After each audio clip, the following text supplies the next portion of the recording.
Well, Jay, Lamar Jackson's future in Baltimore remains uncertain. Sure, not surprised by that. He requested a trade.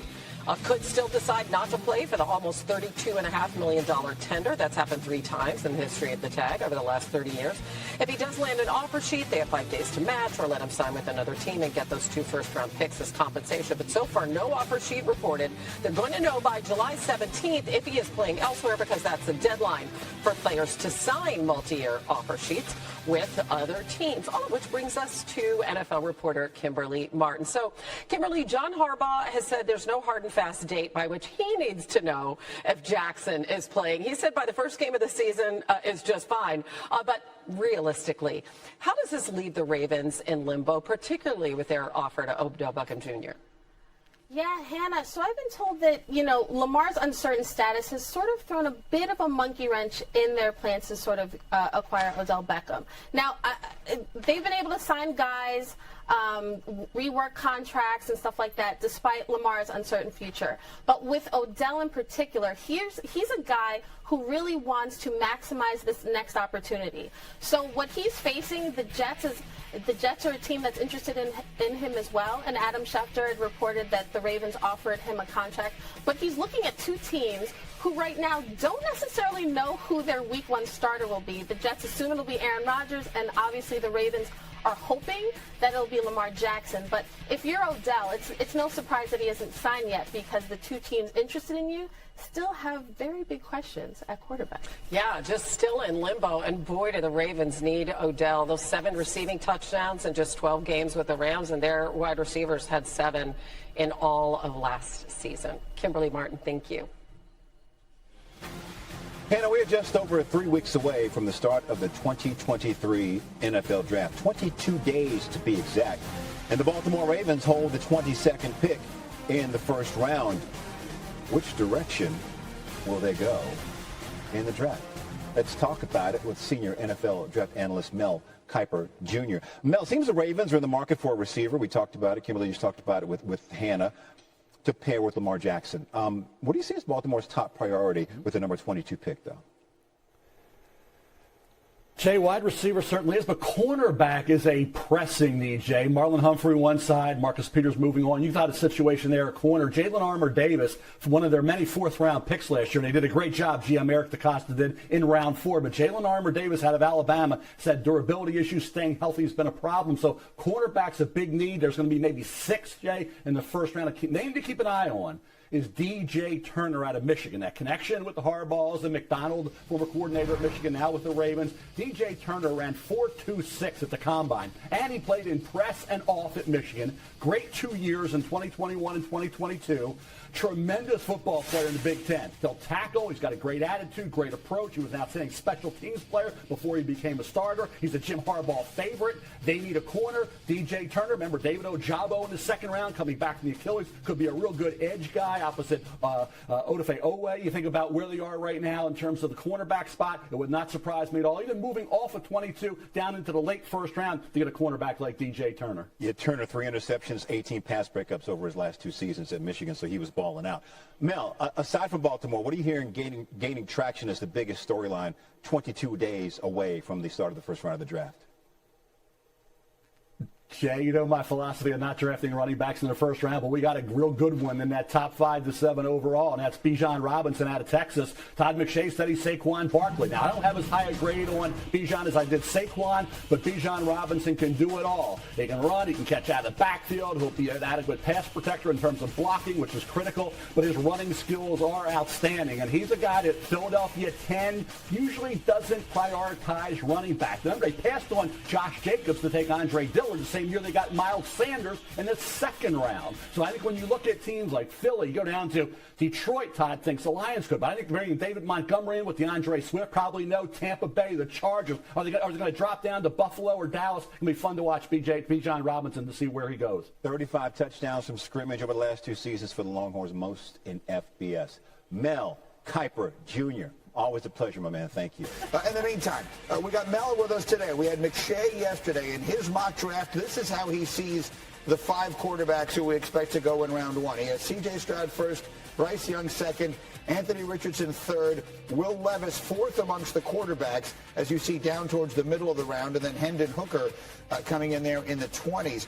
Before I come back to some of the other topics that come to these quarterbacks, let me just ask Mel how he sees it. Do you agree with that assessment of the quarterbacks, that they will go Stroud 1 and Young 2, and then the rest of the order, including Hooker, going in round 1? Do you see it the same way McShay does in general?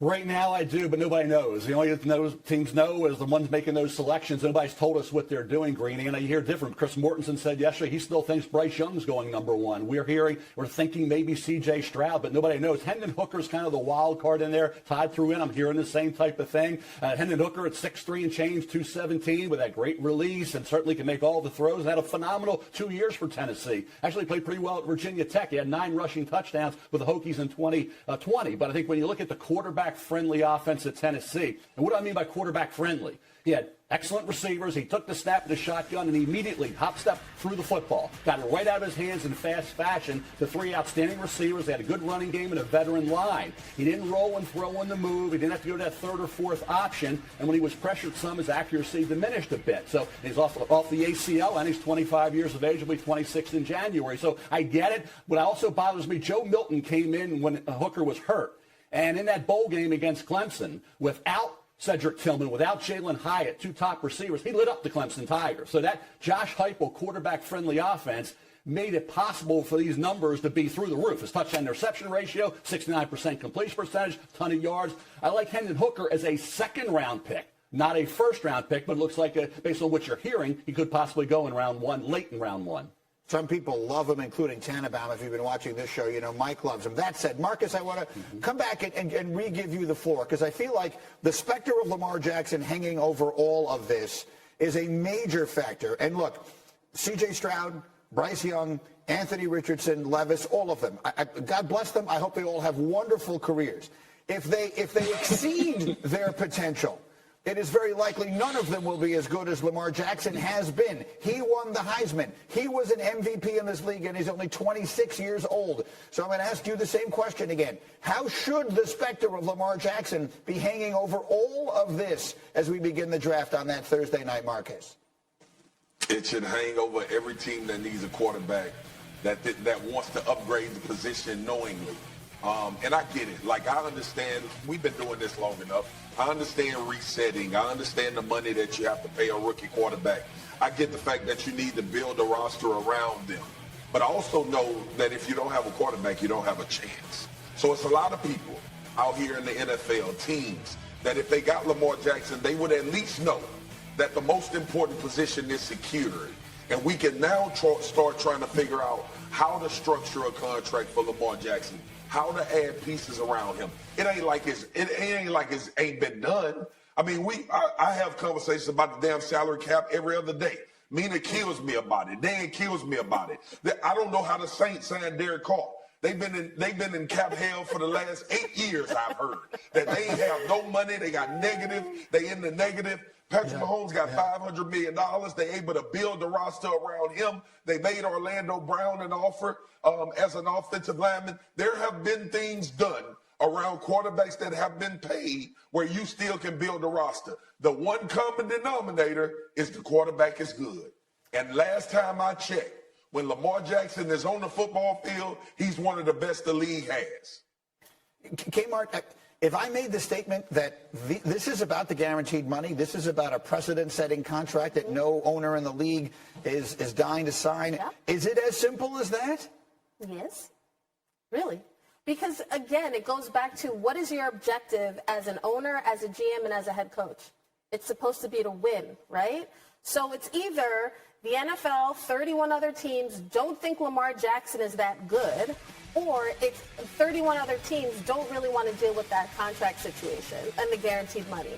And it comes down to, do you want to win? Because if you do want to win at all costs, every team that, even teams that have quarterbacks, if your quarterback is not definitely better than Lamar Jackson, then you should be on the phone trying to figure out how do we make something work. And we've seen in this NFL, we've seen in the league, where you have the Arizona Cardinals deciding to give money to the QB, to the head coach, to the GM. You've got teams like Cleveland will say, we want Deshaun Watson, we'll do whatever it takes. When a team says, we will do whatever it takes, they move mountains. But when it comes to Lamar Jackson, there is a clear dividing line, whereas at least right now, hopefully things change around the draft or after the draft, but as of right now, no one wants to move a mountain to get Lamar. Teddy. This is why I love the draft. This is why the draft is going to be fascinating. Leading up to the draft is going to be fascinating. It's because when they finally tell you the truth and by what they do and their actions, because what do the Colts really think? What do they think about the quarterbacks? Do they think Richardson or Levis are worth trading up to 3? Or is it a way that they are packaging picks to go get Lamar? Because I'm with you, Spears. I know what Lamar is. I mean, defenses have, you know, we spend the entire week about stopping the structure of an offensive system, and with Lamar, after the play, there is no structure, and without a structure, he is like an MVP playing out there. He's incredibly difficult to bring to the ground. He's an incredibly difficult problem. So I'm with you. I would rather have him on my team than any of these young guys, because let's just talk about the age, like you mentioned, Greeny, and then what he's shown he can do in the past. I would not put against him any type of injury concerns, whatever it is, the 13 games he missed in the last couple years. That's motivation for me. And I think he's ready to put it all in for an organization and be there for a team. And I think the Colts would be a great fit, but let's see what they think. The draft is coming up, and I will say with Lamar, if not then when? We will wait and see where all that goes. Mel's coming back a little later as we continue. But in the meantime, we are talking about